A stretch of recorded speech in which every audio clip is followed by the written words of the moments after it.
Here we are in Spring Hope, North Carolina, at the Industrial Hemp Manufacturing Company, a fully owned subsidiary of Hemp, Inc. And with me is David Schmidt, the COO, who's going to tell us about the plant here. David, can you tell us what we're going to be doing here? Well, we're installing the largest decortication line in the United States here. Initially, we'll be processing the 15 million pounds of raw canaf inventory that we have, and hopefully by the time we've burned through that material, we'll be able to start processing industrial hemp. What does a decortification machine do? Decortication is a process where the fiber is removed from the stalk of the plant. Okay, and as you can see, the building says Bissett Produce Yams.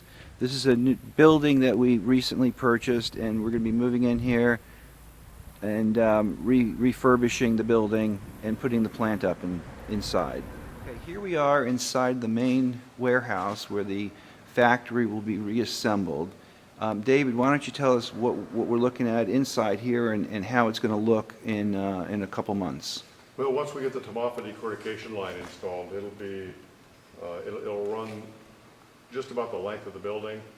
It's 265 feet in length. It then makes a U and will come back 265 feet the opposite direction. All of the interior walls that you see will be coming down in the next week or two to make room for both the Tamafa decortication line as well as the McTavish line. Most of the machinery you see behind me has been transported from the old facility over here to Spring Hope. We will begin installing the Tamafa decortication line next Tuesday. So as those components come over, they'll be placed where they're going, and we'll get the electrical hooked up, and hopefully about 60 days from the time we start, we'll have that piece of the equation fully operational. And then that'll leave the McTavish line to install, as well as the milling machinery. What's the difference between the two lines? What do they do? Well, the decortication line is the beginning of the process where the fiber is removed from the stalk. The McTavish line mainly handles the core. It removes the smaller amounts of fiber from the core of the stalk. Okay. All right. David, this is a pretty large piece of machinery. Can you tell us what this does? This is just one component of the McTavish line. This is where the remaining fiber is removed from the core of the plant. Okay. And what's that window for? I see a big window. Just to watch the material flow. Okay, and this is like near the end of the line then? I think that's correct. All right, David, I see some more big pieces of equipment. Can you explain what these are? This one behind me is just a transport blower. It's how the material is conveyed through the entire system with air. And this blower generates the airflow to move it through the ductwork. How much air moves through there in CFM? Thousands of CFM, thousands. That's a pretty big fan, in other words. Yes, it is. Okay, thank you. All right. Behind the blowers, we see this ginormous piece of equipment. It's about 30 yards long, about 15 feet high. What is this? This is a large filter at the very end of the process that removes a very, very small and fine particles of fiber that are removed from the core. How fine down does it go for filtering? When the core exits this filter, there is no fiber in it whatsoever. Wow. It's completely free of fiber. Nice.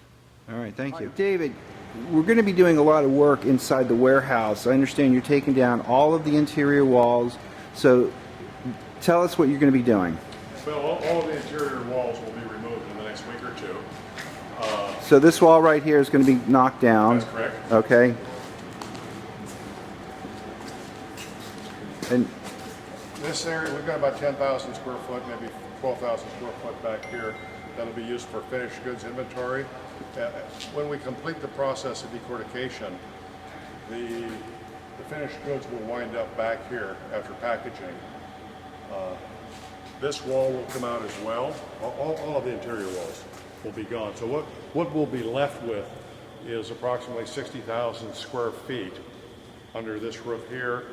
And then across the drive, we've got another approximately 15,000 square feet that will be used for the raw material as it comes out of the field. We'll store the raw canaf or the raw hemp in that building.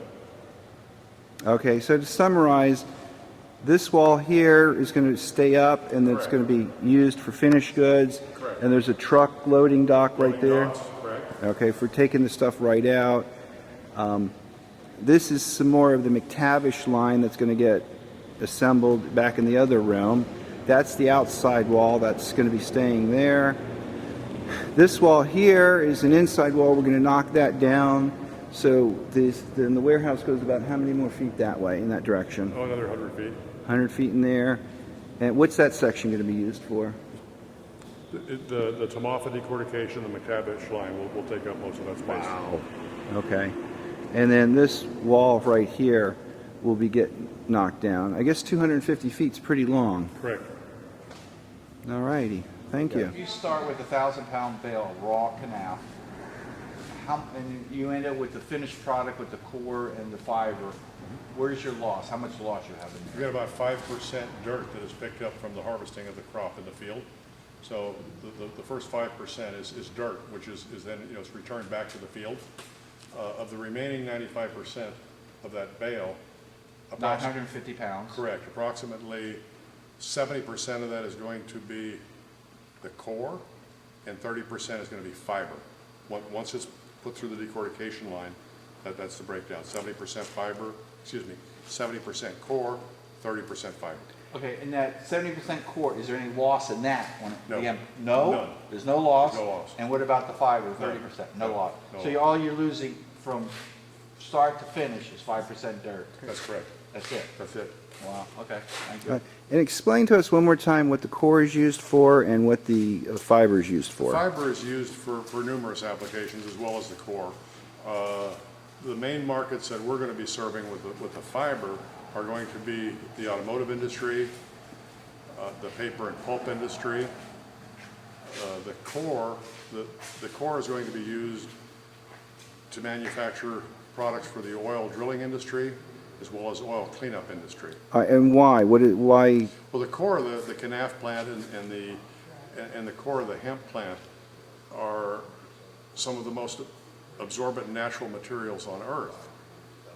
They'll absorb over 30 times their weight, so they're ideal products to absorb oil and chemical spills. Okay. And you mentioned that the fiber will be used for the automotive industry. How? The fiber is used to manufacture several components for an automobile. The interior door panels are made out of natural fiber and polypropylene. There's components such as headliners, components in the trunk that are manufactured from natural fiber. And why do they want to use the canaf fiber? What does it do for the automobile? It's very lightweight, it's very strong, it's 100% recyclable. Is it heat resistant, sound resistant? When the interior door panels that are made out of the natural fiber and polypropylene, they help to reduce road noise. They're very lightweight and they're very strong. All right, great. Now, besides the factory warehouse, we also have a secondary warehouse that's about how many square feet, David? 15, 16,000. Where we're storing unprocessed canaf, which we can use for feeding the line. And we can go in there, but it's just a big, empty, air-conditioned area. And as you can see, there's still a lot of junk around that we need to clean up. And hopefully, after it's all cleaned up, we're going to get an after video to show you how much work we've done on this plant. I stand corrected. These warehouses will contain processed canaf as well as unprocessed. And as you can see, we've got quite a bit stacked up in here.